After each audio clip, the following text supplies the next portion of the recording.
各位同学，大家好，这是我的年菜系列里的第5道菜。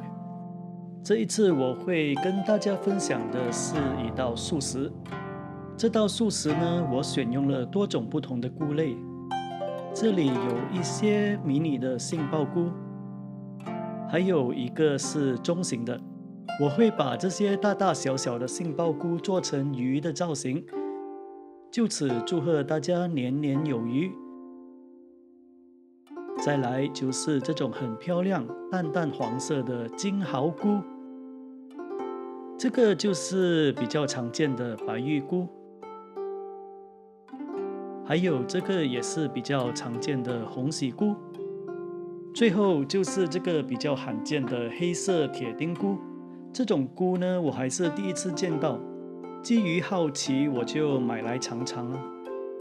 它的价钱比前面介绍的菇类都高一些，它煮熟后的口感是脆脆的，味道清甜，也没有一般菇类的木屑味，是一种挺不错的食材。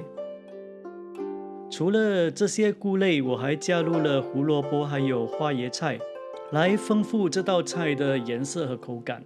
我把胡萝卜和花椰菜的茎用了这2个尺寸的压花器，把它们压成一大一小的花朵，然后用这些漂亮的花朵配合多种菇类，让这道菜充满喜气洋洋的丰富色彩。我还加入了一些泡水后的海带芽，为这道菜添加一些海洋的味道，也更符合这道菜鱼的主题了。首先，我们先来处理杏鲍菇，把这个中型的切成3段，再打斜的为它的表面切出纹路，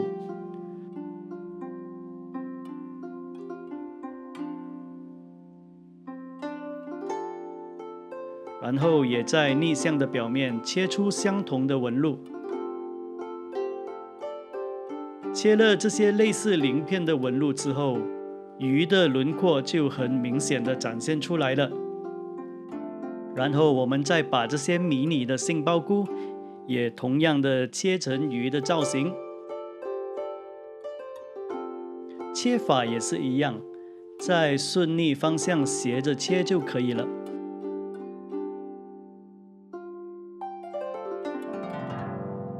把这些大鱼和小鱼都切好之后，我们就可以开始煮了。我们先烧一锅热水，加1茶匙的盐巴，还有适量的油，然后把花椰菜下锅煮熟。若不嫌麻烦的话，你也可以用来蒸的，那会更加的锁住花椰菜的营养哦。由于水的表面有一些油，花椰菜在煮熟后的颜色很油亮，把它捞起来，沥干后备用。接下来呢，再把这些花椰菜的茎也稍微的烫一烫，然后再把它捞起来备用。还有胡萝卜也需要稍微的烫一烫，以去掉它的深色味。由于铁丁菇会比较硬，所以先让它烫一下，然后才把其他的菇类也下锅一起煮。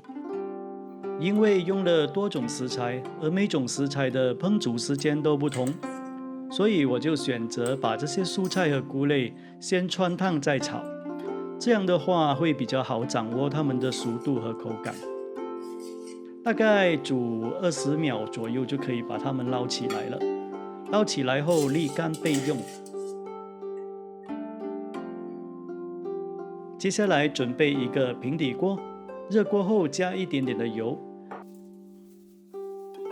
把这些杏鲍菇煎成金黄色，记得要用小火慢慢的煎。由于杏鲍菇是挺吸油的，先下一点点的油，不够时再慢慢的加。你看这些煎过之后带有一点点金黄色的杏鲍菇，整体上就更像一条鱼了。把杏鲍菇都煎好之后，我们就利用锅里剩下的油，把这些花朵稍微的炒一下，然后呢，再把汆烫过的菇类加入一起炒。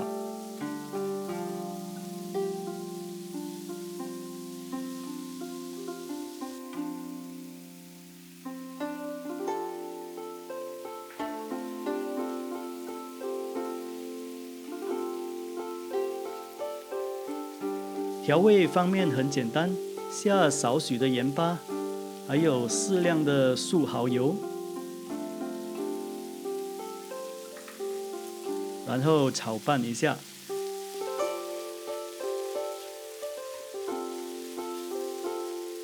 最后呢，再勾上一些芡汁，炒拌均匀后就可以起锅摆盘了。这里就是成品的展示。歪切好像比较少做素食。假如你想我分享更多素食的话，不妨留言让我知道，我会尝试多做一些比较有创意的素食跟你分享哦。好了，谢谢收看，我们下期见，拜拜。